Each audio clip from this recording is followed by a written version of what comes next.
everybody. My name is Queen Anne Cannon, and welcome to Peninsula View. Now, this show is going to be a little different than any other shows. What I want to do is bring clarity to the people of what the African American community is doing in this community. They're active, they're doing a good job, and they're visionaries. And I want to show some of that visionary by introducing you first to Pan Africa City Alive. We're located in Sunnyvale, and I'm honored to have as my first guest, Miss Keisha. She's going to introduce herself, and then we're going to go into what we're doing here at the store and how does she see us being in the future of 2014, and also what she'd like to see that's not here now in terms of the other individuals in this area. So you may take this on as a challenge. I hope you do. In the meantime, as you listen to her, say how can you be part of the UJIMA collective works in the city of San Jose and Santa Clara Valley. So Keisha, thank you. I came to your Kwanzaa show. Yes. I was really impressed. Plus, I loved it. And I've been thinking, like, what am I doing? How can I bring this to the people? And as a result of that, I'm here at your store. So how long have you been in business? Well, we have been in business a total of 20 years. We were 13 and a half years in Palo Alto, and then we moved here to Sunnyvale 7 years ago. So we're a little bit over, actually, 20 years. We're moving on to 21.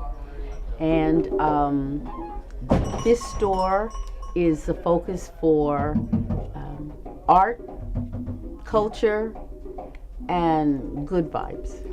And you can feel it as you walk in the store. So first, I want to ask you several things. And I'm gonna say go in some kind of order. I hope it's order. But I'd like to know like some of the artwork you have here so we can go to different pieces. So first of all, I'd like to go to some of your statues. Then we'll go to some of the masks that you have, and then some of the clothing, so people can get an idea of how you serve us here at Pan Africa City Alive.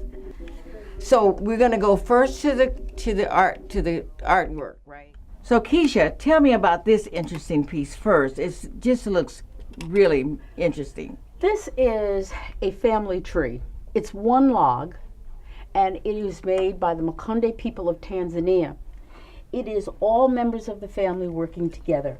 At the bottom are the elders and the ancestors, and people are standing on their shoulders, reaching up to help, reaching down. There's somebody pounding yam all the way up. So it is an example of how we as family are. And so this is an ebony statue. Now, the ebony black wood is the heart of the tree. The outside is light. You see the light color? Mm-hmm. The inside is black. And so if you go to buy a piece of ebony, be sure it's black all the way through. Otherwise, it's just painted. It's just, and so this demonstrates how we have to work together, yeah, pull each other up. And generation after generation. Because we are helping others who come behind us, but others have helped us who have come ahead of us. So it's a allegory, if you will, of how families work together. Wonderful, beautiful, and this is just magnificent. So tell us about this. This is a typical Baule, B-A-U-L-E statue,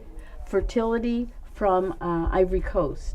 If you notice, it's the nurturing mother with the child, which is traditional all over Africa. And it is an example of the reverence that we as a people have held for motherhood and for the bond between mother and child. This is an excellent piece. The mother has the pineal gland, the spot on the forehead representing the pineal gland, the very fancy hairdo, a lot of detail on this. And this is an indication of the spirituality of our people have around families. And then I want to show you something that's kind of typical of West African. This is a horseman from the Goro people of Ivory Coast. Now, it's interesting that this horse is kind of stylized. He's not exactly like a horse, but this represents many things to many people. And particularly in Senegal, the horseman represents the hero, Lat Dior, L-A-T, last name capital D-I-O-R. When the French came to Senegal, they wanted to take over and they wanted to explore the valley. So they asked permission to build a railroad actually through the area. And the people said, no railroad, all that. Lat Dior and his people said, yes, we are. And they fought. The Senegalese people fought under Lat Dior. He was the leader. And they kept them at bay for 5 years. However, the French did capture him and his horse Malo, and they were executed. And so the Senegalese people call Lat Dior a local hero because it was self-determination. It was collective work and responsibility that allowed them to keep the French out for so long. But he's thought of as a hero. He's a hero. Lat Dior, D-I-O-R. Yeah, okay. He should be in our textbooks too because of That's the work part of he our did. history, huh? Mm-hmm.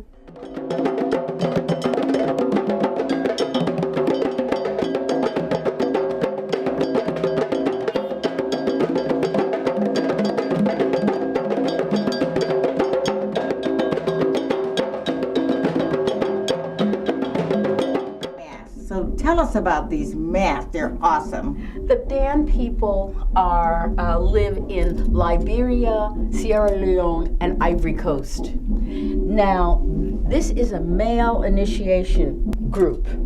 When a young man is going throughout Africa, when you're born into an age grade, so everybody in your age grade grows up together. Okay. And so when you get a certain age, they take the children away, teach them the responsibilities for manhood and womanhood. Then later on in life, they take them away again and teach them responsibilities of young men and young married women and young married women. They take them away in their 30s.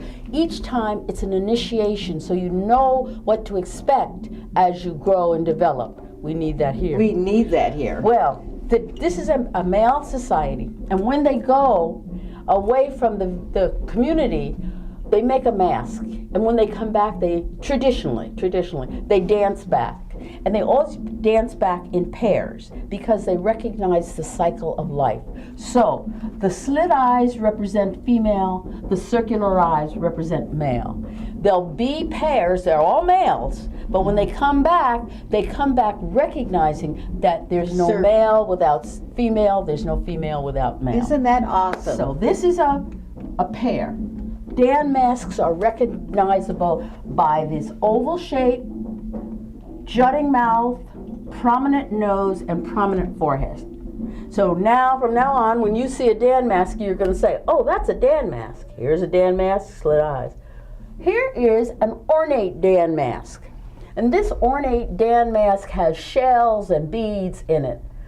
Way up above are some more Dan masks. They still have that typical oval shape, protruding mouth, prominent nose, and prominent forehead. They're all Dan masks. Now this one is interesting. I just want to be the bearer of this one I'm holding. And she's going to tell us, but I want to turn it to the side so you can see that it's very different. It's got long It's hair. longer, it's different than any other mask. And this is also a Dan mask. This is a Dan mask, and this is a ceremonial mask also.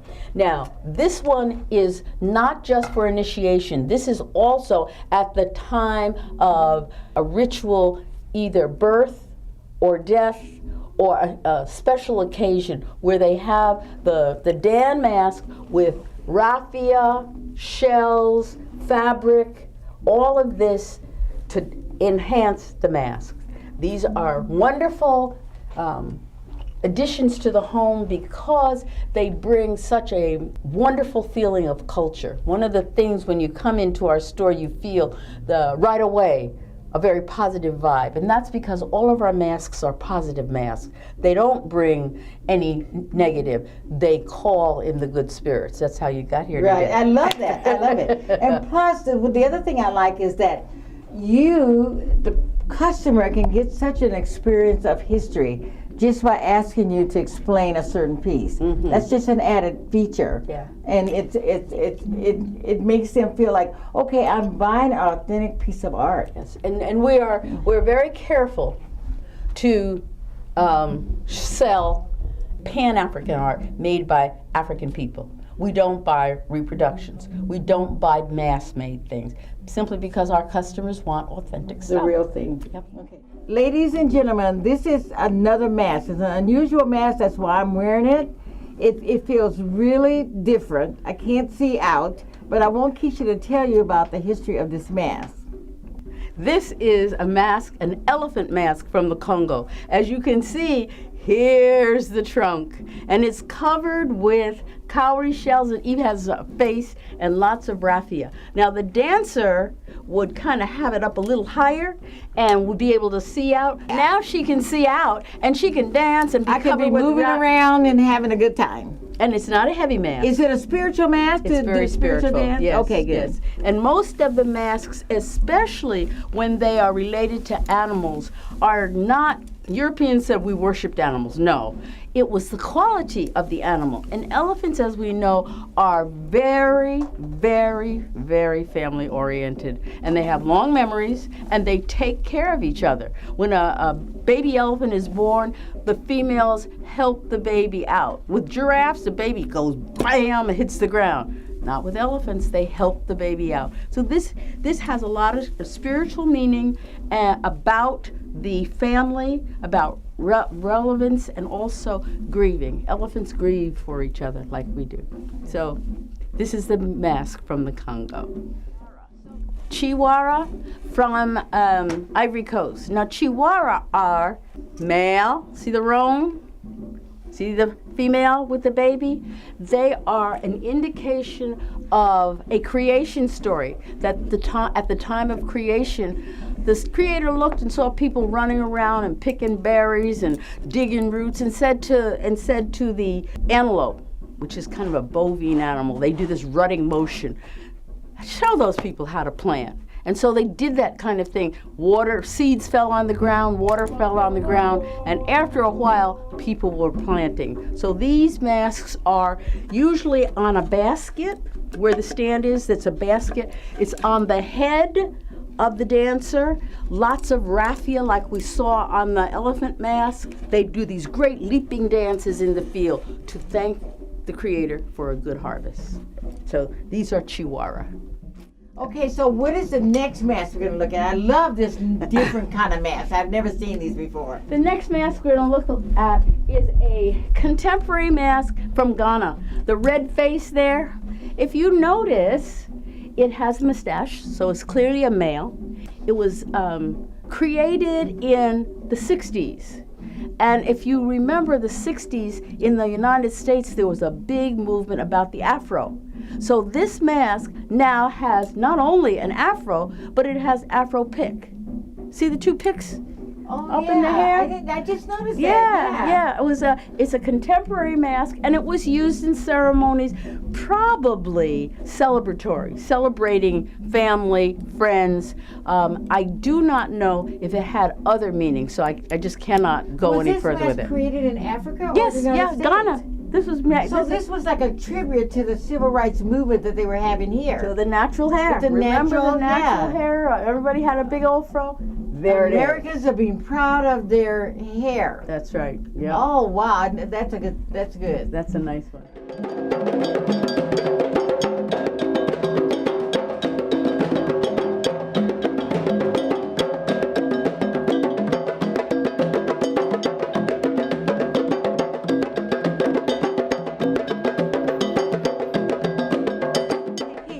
I picked out this outfit because if I could, I would purchase it. But this is a glamorous, really gorgeous outfit. It has the top and it comes with the pants. So could you tell us about this? This is a shoke, A-S-H-O-K-E,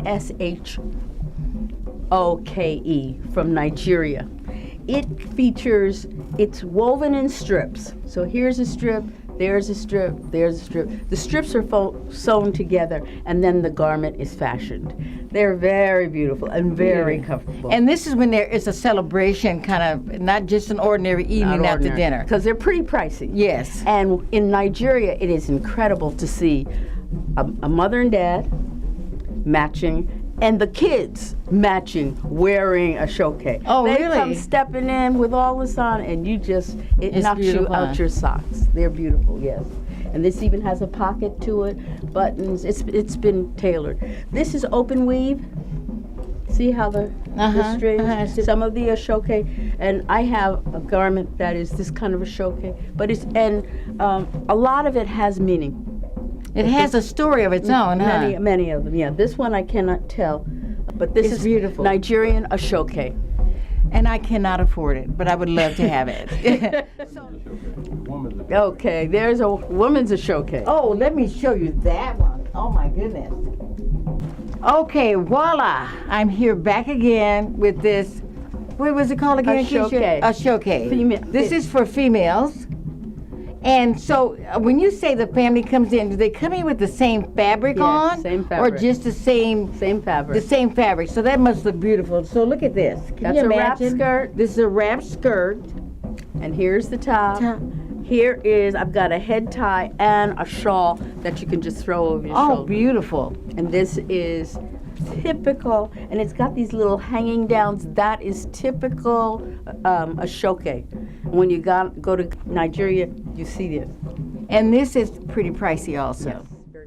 This is Mali mud cloth, hand woven.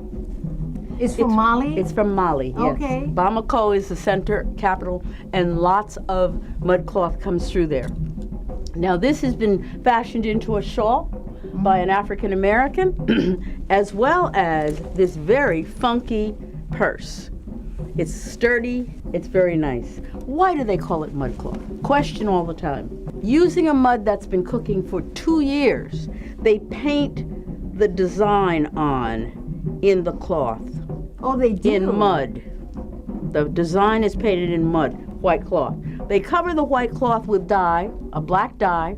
They put a fixative in it so the color is fixed in the cloth. They let it dry. They beat it. They put herbs on it. They do several things, and then they wash the mud out. When they wash the mud out, there's the pattern. This piece has been done one time for the brown, one time for the gold, and one time for the black. So each time they had to do that process.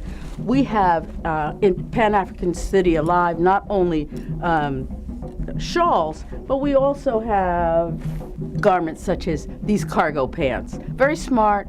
We have hats. We have jackets, very much in style. We have some hoodies that are very comfortable. So fabrics from Africa figure prominently in our store. We do have, in addition to the ashoke and the mud cloth, we do have silk lame, garments made in Egypt, in North Africa. We have Guinea brocades made in West Africa. We have children, we have adults, we have top and bottom, pants and shirt, we have dresses, we have a sultan's coat, just beautifully made African clothes. None of our clothes is made in India, none of our clothes is made in Pakistan or China. Our clothes are made by Africans or African Americans. So your clothing is also authentic. I love it. I just want to show you the creme de la creme. Kente cloth. Oh, kente cloth. Everybody knows kente cloth because when we graduate, lots of us wear a kente cloth stole with the year. This is, and again, woven in strips. The strips are sewn together, and then these have been fashioned into a little bag. You also have jewelry here. I mean, you can get everything here. So we have jewelry made of shells, metal, leather, seeds. We have Tuareg necklaces. We have ankhs. We have rings. And so we have a lot of various things. This is Nimba, clearly a fertility mask. This is a very heavy mask, only worn by males. The male would lift it up, put the whole thing on his head, and again the raffia and all the cloth and everything. So they danced around, and this was a welcoming ceremony for new birth in the community, new children. It was a way of saying, thanking the Creator for all of our children, and especially the new ones. Nimba has great significance, and this is a beautiful piece. This piece is not an antique, it's not 100 years old, but it's vintage, so it's coming on. This is a museum piece. It's very beautiful. But I come out and I see these E.T. looking statues. So I know they're not E.T., but it kind of looks like that's where they got their inspiration from in doing that movie. One of the things that we have to recognize, all of us have to recognize, that many, many things were stolen from Africa, and we Africans didn't get the credit. About almost 100 years ago, these stools were created. They are stools used ceremonially in the Congo. They are the male and the female. And how could I tell? He's got the proper parts. They were used for years. And somebody saw them and copied them and made them into a movie. So everybody thinks that this is what aliens look like. No, these are statues from the Congo made 100 years ago. 100 years ago. That is amazing. Yeah. And so who copied who?